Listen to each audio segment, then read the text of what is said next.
बहुत बार स्टूडेंट्स जो SSC CGL की प्रिपरेशन शुरू करते हैं वो जानना चाहते हैं कि सर आखिर इंग्लिश में क्या चीज़ें हैं जो उनके सिलेबस में आती है। दोस्तों आज के इस वीडियो में मैं आपको जो सिलेबस बताने वाला हूं ये बिगिनर्स के हिसाब से है, यानी वो कैंडिडेट जो सीजीएल की प्रिपरेशन करना शुरू किया है उसके लिए यहां पर क्या क्या सिलेबस है उसको पता होना चाहिए एसएससी सीजीएल में लेकर।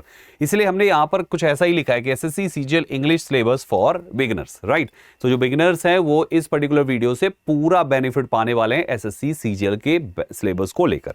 कुछ और भी इंपॉर्टेंट पॉइंट्स होंगे जो हम आपके साथ यहां पर डिस्कस जरूर करेंगे। दोस्तों मेरा नाम है Sandeep Kesarwani, faculty of English since 2011। 14 साल से इंग्लिश पढ़ा रहा हूं बच्चे, और अगर आपने सीजीएल का सपना देख लिया है सीजीएल को क्रैक करने का तो बिल्कुल सही प्लेटफॉर्म पे सही वीडियो को आपने क्लिक किया है। सपने को साकार कराएंगे हम और हमारी टीम। दोस्तों आइए शुरुआत करते हैं, स्टेप बाय स्टेप आपके सभी पॉइंट्स पे बात करेंगे। देखिए इंग्लिश सेक्शन जो है वो 2 स्टेजेस में बटा हुआ है। जब आप सीजीएल की तैयारी करते हैं तो सबसे पहले आपका टीयर 1 का पेपर, फिर एक टीयर 2 का पेपर, यानी 2 ये आपके टीयर्स होते हैं जिसमें इंग्लिश आती है। दोस्तों टीयर 1 में आपके 50 मार्क्स के 25 क्वेश्चंस पूछे जाते हैं और टीयर 2 में 45 क्वेश्चंस होंगे 135 मार्क्स का। यानी जो टीयर 2 होता है बच्चे, इसमें आपके एक क्वेश्चन 3 नंबर के होते हैं और टीयर 1 में एक क्वेश्चन 2 नंबर का होता है।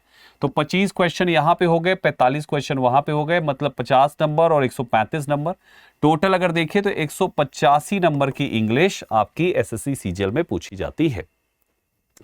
मेरा आज का जो आपके लिए है ये इन्हीं दोनों टीयर्स के लिए, यानी ना केवल टीयर 1 के लिए हम आपको 7 पॉइंट्स बताएंगे जो टीयर 2 के लिए भी यूजफुल होगा, और साथ में 2-3 पॉइंट्स हम आपको लास्ट में और ऐड करके देंगे। तो सबसे पहले स्टेप नंबर 1 वोकैबुलरी, जो बहुत ही इंपॉर्टेंट है दोनों टीयर्स के लिए। टीयर 1 जिसको टायर 1 भी पढ़ते हैं, टायर 1 और टायर 2 दोनों के लिए वोकैबुलरी बैकबोन है बच्चे। अगर आपकी वोकैब अच्छी नहीं है तो इंग्लिश समझ लीजिए कि पेपर ही नहीं आप टच कर पाएंगे। तो सबसे जरूरी है कि आप अपनी वोकैब अच्छी करें। वोकैबुलरी जो आपके एग्जाम में पूछेगा, synonyms, antonyms, one word substitution, idioms and phrases, spelling errors और मिसलेनियस वर्ड्स, मिसस्पेल्ड वर्ड्स, ये आपके पूछे जाते हैं। सिनोनिम्स अर्थात सिमिलर मीनिंग का शब्द, आपको वर्ड दिया जाएगा उसी के मीनिंग में दूसरा वर्ड आपको चुनना है। ऐसे ही एंटोनिम्स अपोजिट मीनिंग के शब्द होते हैं। तीसरा वन वर्ड सब्स्टिट्यूशन, एक लाइन होगा जिसको एक शब्द में क्या कहेंगे, इसी वाले टाइप के क्वेश्चन इसमें आते हैं। इडियम्स एंड फ्रेजेस, मुहावरे वगैरह आपने सुन रखे होंगे, लोकोक्तियां, मुहावरे। स्पेलिंग एरर, यहां पे आपको गलत स्पेलिंग या तो सही स्पेलिंग चुने जाएंगे 4 दिए हुए ऑप्शंस में से। तो इस प्रकार से आपकी वोकैबुलरी पूछी जाती है। हर एक स्टेप में आपको एक टिप भी प्रोवाइड करूंगा। तो इसका टिप ये है कि make a daily habit of learning 10 to 15 words with Hindi meaning with example. My dear students, मैंने 10 to 15 लिखा हुआ है। ये उन बच्चों की ये सबसे लोवेस्ट है कि भैया एकदम शुरू है आपका, एकदम शून्य से शुरू कर रहे हैं तो कम से कम 10 से 15 वर्ड तो पढ़िए। लेकिन जैसे जैसे आपका टाइम निकलेगा थोड़ा थोड़ा करके यही 10 से 15 को आपको 30 से 50 के बीच में लेके जाना पड़ेगा दोस्तों, तब जाके यहाँ पे बात कहीं बन पाएगी। तो धीरे धीरे आपका ये संख्या 10 से 15, फिर आपका 15 से 20, फिर 20 से 25, ऐसे करके आप इसको इंक्रीज करते चले जाएंगे। तो पहला पार्ट जो आपके दोनों टायर के लिए जरूरी है, दोनों टीयर्स के लिए जरूरी है, वो है आपकी वोकैबुलरी, जो 5 प्रकार से पूछेगा एग्जामिनर। सेकेंड स्टेप आता है ग्रामर, रूल बेस्ड जो आपके ग्रामर्स होते हैं। आपके ग्रामर के कौन कौन से टॉपिक्स आपके सिलेबस में आते हैं? आपके सिलेबस में है बच्चे tenses, subject verb agreement, articles, prepositions, conjunctions. ये दोनों जो आपके ऑलरेडी पार्ट्स ऑफ स्पीच का ही हिस्सा है, अलग से भी लिख दिया मैंने क्योंकि काफी इंपॉर्टेंट है बच्चे ये दोनों टॉपिक्स।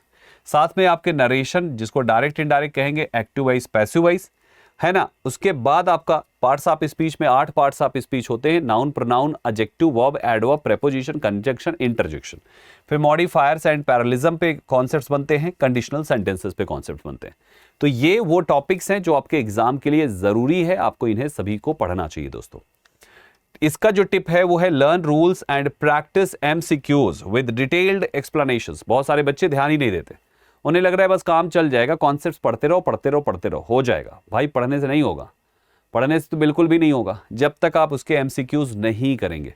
मतलब आपको पढ़े हुए हर कॉन्सेप्ट पर प्रैक्टिस करनी पड़ेगी बच्चे। ज्यादा से ज्यादा प्रैक्टिस आपके कॉन्फिडेंस लेवल को बढ़ाता है। तो इसलिए हर टॉपिक को पढ़ते ही आप उस टॉपिक पर टॉपिक वाइज प्रैक्टिस जरूर करें। और जब ग्रामर के सारे टॉपिक कंप्लीट हो जाए तो मिसलेनियस एरर डिटेक्शन जरूर सॉल्व करिएगा। आगे बढ़िए, तीसरा स्टेप है रीडिंग कॉम्प्रिहेंशन, आरसी जिसे कहते हैं। Reading comprehension, this test your understanding of English language. इससे पता चलता है आपको इंग्लिश समझ में भी आती है, आप रट के आए हो। तो यहाँ पे अगर आपने कर लिया तो समझ जाओ एग्जामिनर की नज़र में आपकी वैल्यू बढ़ जाएगी। हालांकि ये वाला जो टॉपिक है वो सीजीएल के मेंस में ज़्यादातर पूछता है, टीयर 2 जिसको आप कहते हैं, टीयर 2 में ज़्यादातर पूछता है। इसमें आपके सामने एक पैसेज होगा, लगभग 150 से 250 वर्ड्स के बीच में होगा और उससे आपको 5 प्रश्न पूछे जाएंगे। आज के पैटर्न के हिसाब से एक आरसी पूछ ले काफ़ी है। टीयर 2 में आपके 2 भी पूछे जा सकते हैं, बट आरसी ज़्यादातर अभी 99% मान के चलो कि टीयर 1 में नहीं आएगा। एग्जाम के पैटर्न को चेंज होता हुआ देखकर अगर आगे देखा गया, कुछ नयापन देखने को मिल गया तो मिल सकता है। अदरवाइज आपके टीयर 1 में क्लोज टेस्ट को एंट्री दी गई है और टीयर 2 में आरसी को ज़्यादातर ध्यान दी जाते हैं। ठीक है दोस्तों, ध्यान रखिएगा। Read editorials and practice RC sets regularly, focus on understanding the tone and intent. बहुत ही शानदार बात कही बच्चे। बहुत सारे बच्चे पूछते रहते हैं सर न्यूज़पेपर पढ़ना चाहिए। हाँ जी, पढ़ना चाहिए, आपका आरसी वहीं से बनाया जाता है। तो एडिटोरियल ज़रूर पढ़िए और आरसी पर प्रैक्टिस करिए बहुत सारे क्वेश्चंस। डेली बेसिस पे अगर 2 आरसी यानी 10 क्वेश्चंस भी आप प्रैक्टिस कर लेते हैं तो ट्रस्ट मी आप एग्जाम से पहले तक में एकदम मास्टर ब्लास्टर खेलने वाले होंगे, है ना। सचिन तेंदुलकर होंगे आप रीडिंग कॉम्प्रिहेंशन के, ये समझ लीजिए आप। तो इसलिए हर रोज एडिटोरियल पढ़िए और आरसी जरूर सॉल्व करिए दोस्तों। अगला आता है क्लोज टेस्ट। क्लोज टेस्ट एक पैराग्राफ होता है जिसमें 5 ब्लैंक दिए होते हैं। कभी कभी ब्लैंक की संख्या 5 से ज्यादा भी हो जाती, 6 भी हो जाती, 7 भी हो जाती, 10 भी हो जाती। जैसा चाहे एग्जामिनर वैसा सेट कर देता है। इसके लिए आपको जो जरूरत चीजें हैं वो है सबसे पहले वोकैबुलरी, क्योंकि जो आपको ब्लैंक को फिल करने के लिए ऑप्शन दिए होंगे वो एक प्रकार की वोकैबुलरी होगी। साथ में ग्रामर का सेंस भी चाहिए, बिना ग्रामर के आप अप्लाई ही नहीं कर पाएंगे, कौन सा पार्ट्स आप स्पीच लगाएं वहां पे। तीसरे में आपके कॉन्टेक्स्ट अंडरस्टैंडिंग की स्किल भी आप में होनी चाहिए। तो जब आप एडिटोरियल की रीडिंग कर रहे हैं ना तो वहां से आप में चीजों की समझ बढ़ेगी और इस तरीके से इन तीनों की हेल्प से आप क्लोज टेस्ट को 100% अच्छा कर जाएंगे।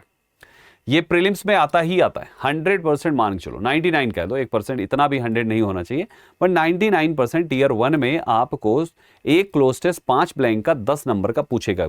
यानी 50 नंबर के पेपर में 10 नंबर तो अकेले इस टॉपिक से मिलता है।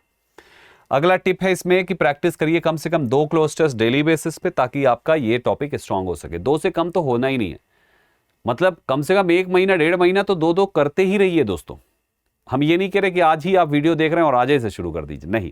अगर आप एक बिगिनर हैं तो थोड़ा सा 1 महीना 1.5 महीना निकाल लीजिए, उसके बाद जब शुरू करिए तो कम से कम 2 महीने 2 क्लोज टेस्ट लगाते रहिए दोस्तों, बेहतर हो जाएगा आपका। अगला स्टेप है आपका सेंटेंस रीअरेंजमेंट एंड पैराजंबल। बहुत जरूरी है, टीयर 1 और टीयर 2 दोनों में ही पूछता है ये टॉपिक। टीयर 1 में 2 प्रश्न आते हैं 4 नंबर के, टीयर 2 में आपके 4 से 5 पूछ सकता है और एक प्रश्न 3 नंबर का होता है दोस्तों, इसलिए इंपॉर्टेंट टॉपिक है ये। यू विल बी गिवन, इसमें करना क्या होता है, एक पैराग्राफ आपके सामने कई पार्ट्स में डिवाइड करके, यानी जंबल्ड कर, पहले कई पार्ट्स में बांटेंगे, फिर उसी को ऊपर नीचे करके लिख के ABCD या PQRS करके दे देंगे। आपको क्या करना है, उसी PQRS को जो जंबल्ड है उसको अरेंज करना है। नीचे के 4 ऑप्शंस दिए हैं, सही ऑर्डर आपको चूज करनी। ये आपका होता है पैरा जंबल्ड। लर्न कनेक्टर्स, इसके लिए कुछ ट्रिक्स होती हैं। हालांकि बच्चे मैंने इसी दृष्टि SSC चैनल पर ही आप जाके देखिएगा, आपको मैंने 2 क्लासेस पैराजंबल पे कराई है, उन दोनों क्लासेस को आप देख लीजिएगा। केवल पैराजंबल पे नहीं, मैंने रीडिंग कॉम्प्रिहेंशन पे भी कराई है और मैंने क्लोज टेस्ट पे भी कराया। आपके ये तीनों ही टॉपिक्स आपके 100% बेहतर हो जाएंगे, जरूर देख लीजिएगा। आपको ये जो पॉइंट्स यहाँ पे लिखे हैं मैंने, वहां पे और भी डिटेल में एक चीज, उस पर पूरा शो ही है, पूरे 1 घंटे इसी पर बात हुई है दोस्तों, इसलिए जरूर अटेंड करिएगा। दृष्टि SSC के इस प्लेटफॉर्म पे लाइव वाले सेक्शन पे मिलेगा, आप प्लेलिस्ट में भी जाएंगे तो वहां पे भी मिल जाएगा। ठीक है, आगे बढ़ेंगे साथियों। एरर स्पॉटिंग, सेंटेंस इंप्रूवमेंट, जो कि ग्रामर बेस्ड टॉपिक है, इसके लिए आपकी ग्रामर का बेहतर होना जरूरी है। जो ग्रामर के टॉपिक्स आपको बताए गए वो सारे टॉपिक्स आप पढ़ लीजिएगा, क्योंकि उन सभी से आपके सवाल पूछे जाते हैं। अगर आपको यूट्यूब पे फ्री ऑफ कॉस्ट क्लासेस चाहिए तो वो सारे टॉपिक्स हमने यही दृष्टि SSC यूट्यूब चैनल पे लाइव पढ़ाया है। आप भी हमारे साथ जुड़ सकते हैं। मेरी लाइव क्लास की टाइमिंग 11:30 बजे है, जो कि मैं रोज आता हूं बच्चे, और इन दिनों प्रैक्टिस कराई जा रही है जिन टॉपिक्स को पढ़ाया गया है। आप सभी को जरूर जुड़िएगा आप सभी, ठीक है। तो ग्रामर पर बेस्ड होते हैं ये सारे के सारे टॉपिक्स। ग्रामर जो सबसे ज्यादा जिन पर सवाल पूछे जाते हैं उनमें कुछ टॉपिक्स यहाँ पे लिखे हैं, बट मैं आपको रेकमेंड करूंगा कि सबसे ज्यादा से बेहतर है सारे ही प्रश्न क्यों ना किया जाए। तो उसके लिए जो आपको पहले टॉपिक्स मैंने आपको बताए हैं उन सभी टॉपिक्स को तैयार करिए। थोड़े बहुत मैंने यहाँ पे लिख दिए जो एग्जाम के टाइम में लास्ट मिनट पे बच्चे रिवाइज करते हैं, ठीक है। ये यहाँ पे लिखने का पर्पस यही था कि जब आपका एग्जाम है, 4 दिन बाद एग्जाम है, तो सारे टॉपिक्स नहीं पढ़े जा सकते इतने कम टाइम में, तो आप कुछ इंपॉर्टेंट टॉपिक्स को रिवाइज कर डालिए, जिससे आपके ज्यादा क्वेश्चंस बनाए जाते हैं। फिर अगला और आखिरी फिल इन द ब्लैंक का टॉपिक है। सिंगल और डबल ब्लैंक्स आपके एग्जाम में पूछा जाता है, ज्यादातर एसएससी में सिंगल ब्लैंक पूछाता है बच्चे। इसके लिए ये बिल्कुल क्लोज टेस्ट के जैसा ही होता है, यानी आपके ब्लैंक होंगे, 4 ऑप्शंस होंगे, सही ऑप्शन का चुनाव करके ब्लैंक को फिल करना है। बस ये आपका होता है fill in the blank, just like cloze test. Cloze test paragraph होता है बच्चे, एक पूरा का पूरा पैराग्राफ होगा, और जो फिल इन द ब्लैंक होगा वो सिंगल सेंटेंस में दिया होगा। ठीक है दोस्तों, अब आइए टीयर 2 के इंग्लिश के लिए क्या क्या फोकस चीजें हैं। थोड़ा सा एडवांस्ड लेवल का होता है क्योंकि ये मेंस है, इसके बाद सीधा ज्वाइनिंग ही होती है भाई साहब, समझ रहे हैं। तो आइए, tier 2 has more lengthy logic based questions, जैसे कि आरसी हो गया, थोड़े से लंबे होते हैं। क्लोज टेस्ट भी लॉजिक बेस्ड हो जाता है। सेंटेंस इंप्रूवमेंट भी एडवांस्ड लेवल होगा। पैरा जंबल भी 8 पार्ट्स जंबल हो जाएंगे, यानी पहले टीयर 1 में 4 पार्ट्स होंगे, टीयर 2 में 8 पार्ट 9 पार्ट्स कर देंगे दोस्तों। ग्रामर के कॉन्सेप्ट्स भी काफ़ी अच्छे हो जाते हैं, काफ़ी डीप नॉलेज इसके लिए चाहिए होता है। मेरी क्लासेस में मैं आपको इन सभी चीज़ों को पढ़ाता हूँ बच्चे, और टीयर 1 और टीयर 2 दोनों के लिए तैयार करता हूँ बच्चों को। तो आपका जो आपका टीयर 2 हो जाता है वो टीयर 1 के पेपर के हिसाब से उसका डिफिकल्टी लेवल बढ़ जाता है। टॉपिक्स तो वही सारे हैं जो अभी आपने पढ़े, जो मैंने आपको अभी सारी बातें बताई, टॉपिक्स यही सारे हैं, बस डिफिकल्टी लेवल उसका बढ़ा के आपका टीयर 2 ले लिया जाता है दोस्तों। अब दूसरा पॉइंट है recommended preparation strategy for beginners. मैंने क्या रख रखी है आप बच्चों के लिए, मैंने पॉइंट्स लिख रखा ताकि कोई बच्चा जो काफी टाइम से प्रिपरेशन कर रहा हो उसको पता हो कि हम इस वीडियो को बना ही उनके लिए रहे हैं जिन्होंने शुरुआत करी है अपनी तैयारी की दोस्तों। तो डेली का प्लान होना चाहिए कि कम से कम 10 नई वोकैबुलरी शुरू करिए, synonym antonym Hindi English meaning के साथ, एग्जांपल्स के साथ। Study 1 grammar topic per day, at least 1 grammar topic per day पढ़िए। 30 40 50 क्वेश्चंस को सॉल्व करिए उस टॉपिक पे। जैसे आपने नाउन शुरू किया, 30 से 50 क्वेश्चन सॉल्व कर डालिए उस टॉपिक पे। कॉन्सेप्ट पढ़िए, फिर क्वेश्चंस करिए, तब जाके इंग्लिश बेहतर होगी। रीड 1 एडिटोरियल आर्टिकल, केवल 1 आर्टिकल एडिटोरियल का चूज करिए और उसी भर को पढ़िए। बहुत लंबा आर्टिकल मत चूज कीजिए, 150-200 वर्ड काफी है, बहुत ज्यादा है। आप चाहे द हिंदू ले सकते हैं, इंडियन एक्सप्रेस ले सकते हैं, आप अपनी मर्जी से जो न्यूज़पेपर चाहें अपनी मर्जी से चूज कर सकते हैं। Solve 1 RC, 1 cloze test, 1 para jumble daily basis पे करिए, और प्रॉपर एनालिसिस के साथ। ये नहीं कि सही हो या गलत हो और नेक्स्ट पे बढ़ गए, नहीं, उस पर सोचो, आराम से टाइम देकर उस पर समझो, पूरा एकदम दिमाग में छप जाए तो आगे पे बढ़िए। तो ये जरूरी है। Weekly revision and mock test tier 1 pattern पे आपको करते रहना है, फिर बाद में टीयर 2 के पैटर्न पे भी आ जाना है जब आप टीयर 1 कंप्लीट कर चुके हो। तो ये जरूर करिएगा दोस्तों, ये आपके बहुत काम की चीज है। और फाइनल वर्ड्स लेते जाइए जो आपके लिए जरूरी है। Even beginners can score full marks in English if they, क्या करें मेरे प्यारे साथियों, फुल मार्क्स स्कोर कर सकते नहीं, मेरे अपने बच्चे पढ़ाए हुए करते हैं, हमेशा करते हैं। हजारों बच्चे हर साल करते हैं सीजीएल में फुल मार्क्स इंग्लिश में स्कोर।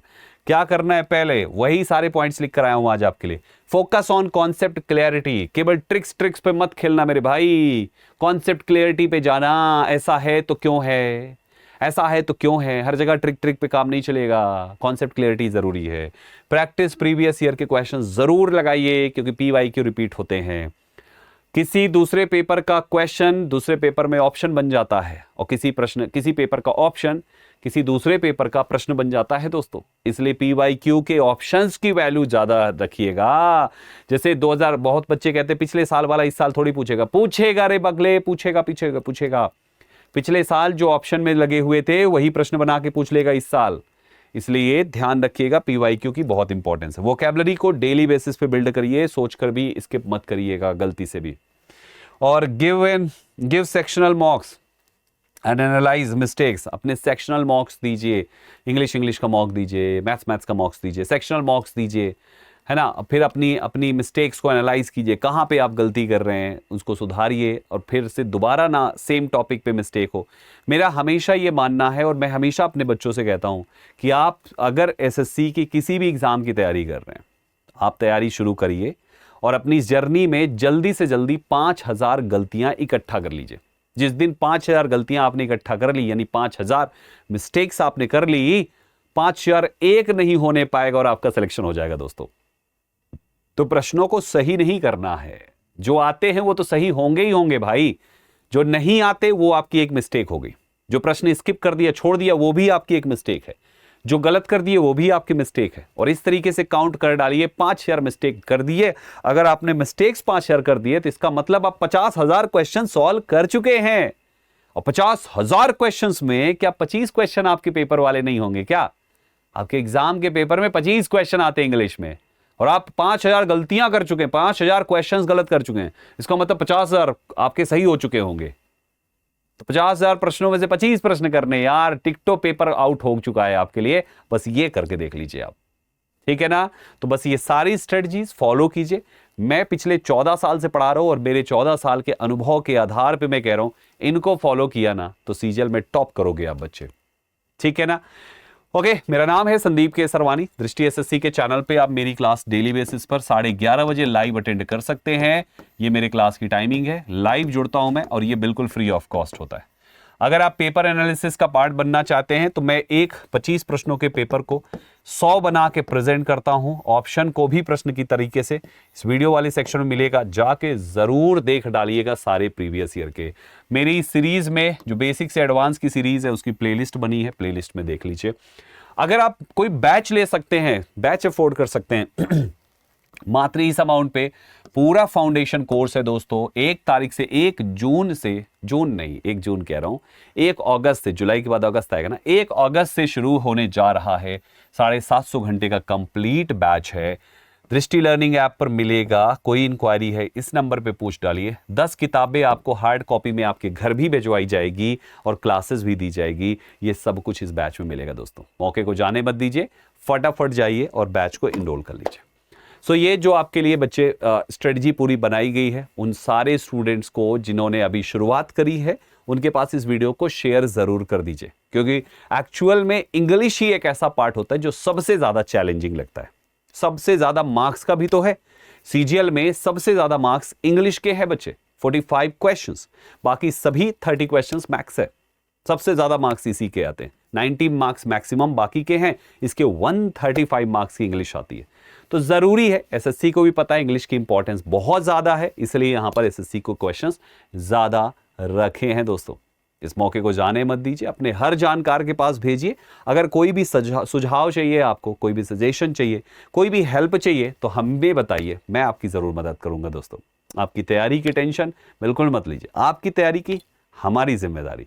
बस आप बाकी सब्जेक्ट्स भी हमारे साथ करते हैं और इंग्लिश मेरे से करते हैं तो ट्रस्ट मी, आपके सीजीएल का पेपर ना केवल टियर 1 बल्कि टियर 2 भी बहुत अच्छे मार्क्स से आप क्रैक करेंगे, ठीक है? ओके बच्चों, फिर तैयारी कंटिन्यू रखिए। All the best. जय हिंद साथी।